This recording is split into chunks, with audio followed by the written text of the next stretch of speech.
I said the era of famines might be ending. I was wrong. Nearly 8 years ago, I wrote an essay for New York Times Opinion asking whether the world had finally moved beyond the peril of large-scale famines. My answer was that it might very well have. I was wrong. Famines are back. I underestimated the cruel resolve of some war leaders to use starvation as a weapon.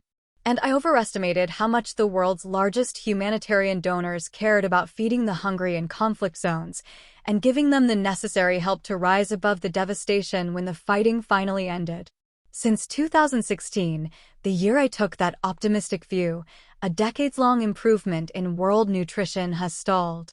That year, the United Nations estimated that 130 million people needed emergency aid. By late last year, that figure had risen to 363 million, an increase of 180%.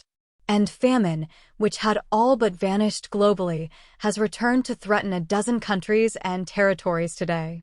The list of countries at risk of famine now includes Afghanistan, Syria, and Mali. Humanitarian observers also worry that North Korea may be nearing a famine. And Gaza, of course, has shockingly raced to the fore of places that the Famine Review Committee, the independent group of experts convened by humanitarian agencies to assess the gravity of the worst food crises, has warned is at risk.